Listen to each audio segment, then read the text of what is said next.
We are jam-packed, no time to waste. Hit the highlight, get me to Lambeau Field last night. The quarterback's on full display and all eyes on Micah Parsons. Jordan Love's Packers, Jaden Daniels' Commanders.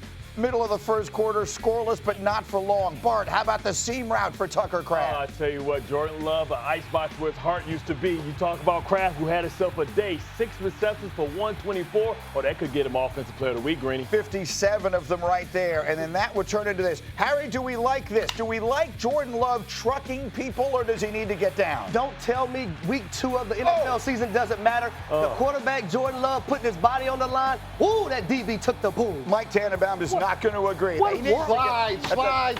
But on the very next play, great play design, Romeo Doubs touchdown. Oh, man, you talk about being able to sell the outside short area quickness, hit him with the dead leg, which Mike Singletary. Matt LaFleur fired up, and they were just getting started. 7-0, middle of the second quarter. The deep ball for Malik Heath. So I love this. Coming to the game, Jaden Reed got hurt. Malik Heath, step up to the plate. Watch the feet. Get both feet down in bounds. Unbelievable catch. Body control. I like the Green Bay Packers. Hold it incomplete at first. Exactly. Overturned to a catch, and then that leads to this. It's Tucker Kraft. Get off me, little bitty boy. 17 yards as he's knocking people around, and that would lead to this on a 2nd and goal. Josh Jacobs, he had 84 yards rushing on the night. Packers dominant in the first half. It's 14-3. Now, you're asking, how about Micah Parsons? How about him on a 3rd down play in the 3rd quarter, Bart? And the issue is he's still raw right here. He didn't come and bring his hands. He walked on the block, but he's so explosive that first step, threatening to tackle upfield, comes underneath, banana in the tailpipe. Don't fall for a rook. 6 pressures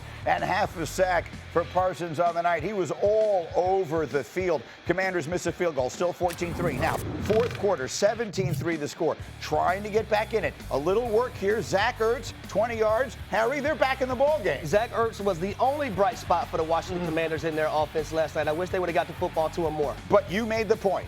After this touchdown here, it's 17-10. They're right there. The Packers on a need-to-have-it drive. How about this on a 3rd and 6, Love on the move? Well, I'm not talking about Kraft mac and cheese. I'm talking about Tucker Kraft. He's going to come in handy when you need him. Got the flag. We don't need it because I'm going to make the catch anyway. 1st down, Green Bay. Bart mentioned 6 for 124 yards and a touchdown. Here's the touchdown.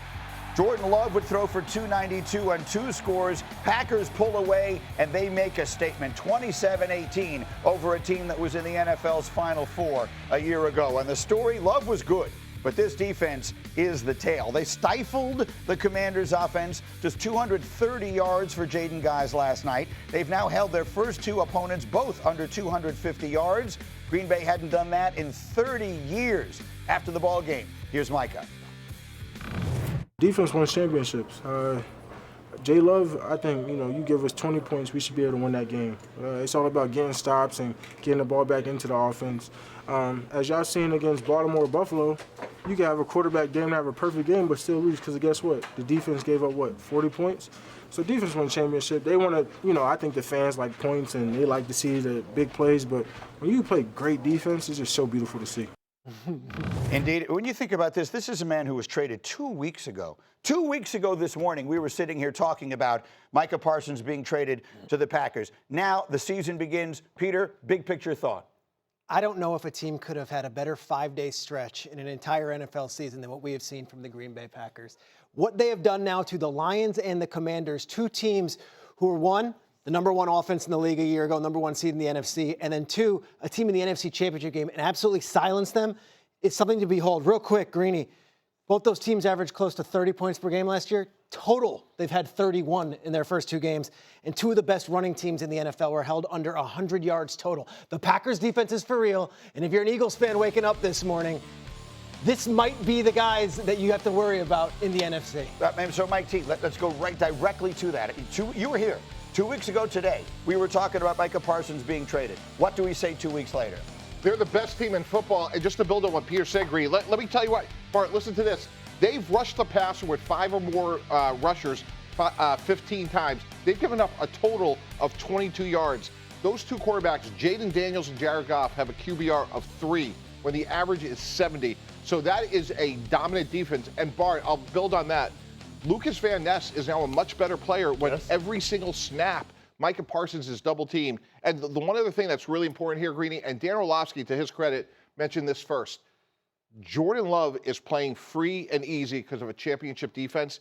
He is averaging 12 yards per attempt in terms of how far the ball is going down the field. Micah Parsons is impacting both sides of the ball. So, for those of you who don't work with Bart a lot, I call it resting linebacker face. He always has that extremely skeptical impression. You're the one person saying not so fast on these Packers. Yeah, I mean, it's early, right? And you expect them to have the advantage. They're playing on a short week at home. I think schematically they really did a coaching class on Washington and being able to leverage and get points. And yes, I believe that Love is playing, free and clear, but he's not playing elite. He's missed a lot of passes. You talk about getting into the red zone. They wasn't able to catch it in. Washington played a horrible game, but yet they found themselves 10-17. The defense kept him in, but Love is going to have to play a lot better. I don't think he's my MVP candidate right now. How about Micah, though? Give me Micah. That's your side of the ball. Well, he's a force multiplier. What's he doing for the whole defense? Oh, he's a force multiplier. He's so active. And the thing is, he's so raw. When you look at him right here, he's so raw. This is great. This is not great technique. This is just, I'm a better athlete than you. I'm faster and more explosive. I'm just going to run by you. When you see him come through, he's walking off the block. He exposes his chest. Look, right here, he's still open right here, right? But he's so elite and he's so ferocious. It's his effort. You talk about the first sack that he got last week. That was all an effort. Most guys would have gave up. That's why Van Ness is giving what he's given. Yep. Because everybody's trying to keep up. They don't want him to get all the shine. And it's going to elevate Rashawn Gary because he's going to get favorable matchups because he's a high effort guy too. So when you got two bookends that's high effort, it's allowing these tackles and inside to eat. So I would say this, the speed, the athleticism, and the ability to rally to the football is what allows the Green Bay Packers to be ferocious. Micah Parsons coming over, extreme confidence. Look at the secondary. I thought that was the weakest link of this team coming into the season. They're playing with confidence. They're sitting on routes. And we've seen those guys have a masterful night because the Washington Commanders wide receivers, they struggle all night long trying to get open. But I do agree with Schrager and also Mike T.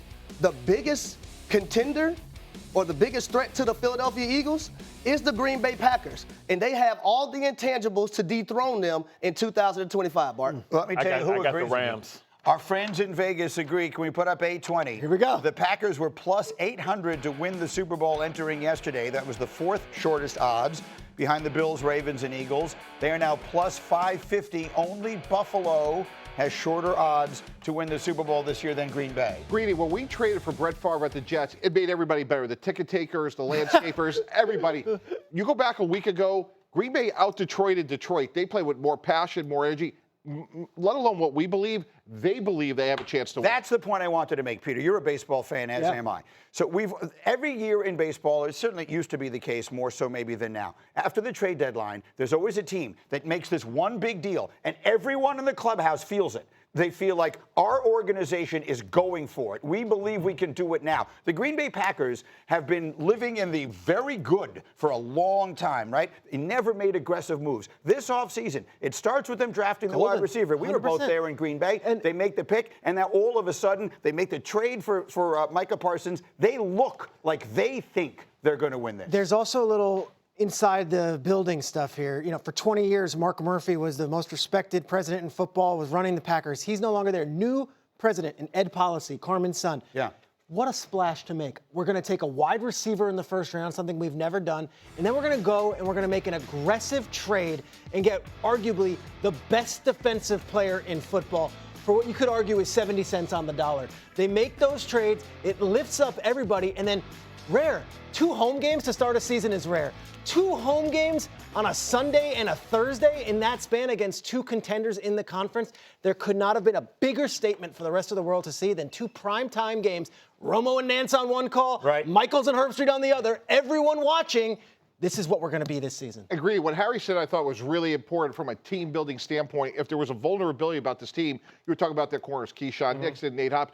When you have that pass rush, we could be playing corner, and that's what's so good about how they built this team. They're really good down the middle. Edgerrin Cooper, Xavier McKinney, and obviously they can rush the passer. And to me, what they did with Parsons, they made a whole lot of players on that defense a lot better. All right, you tied the front end and the back end because I know that you're not going to have more than 2 to 3 seconds before you're off your spot. you just got to worry about your plaster rules. But you saw them flat-footing yesterday because they knew that they didn't have to cover for too long. Yeah, so we're going to get into Jaden Daniels as the hour continues. Harry has a tape on what he described to me at breakfast this morning as a master class by the coaching staff of the Packers yesterday. We'll get to all of that. But now we bring Mr. Fortenbaugh in, as we do every single Friday, our betting expert, and I want to give him props. 2 weeks ago today, you said to us, since we were sort of digesting this trade for Micah Parsons, you said jump now on the Jordan Love for MVP prop. If this team is as good as we think, that may be the place to go. He was 20-1 that day. What is it now?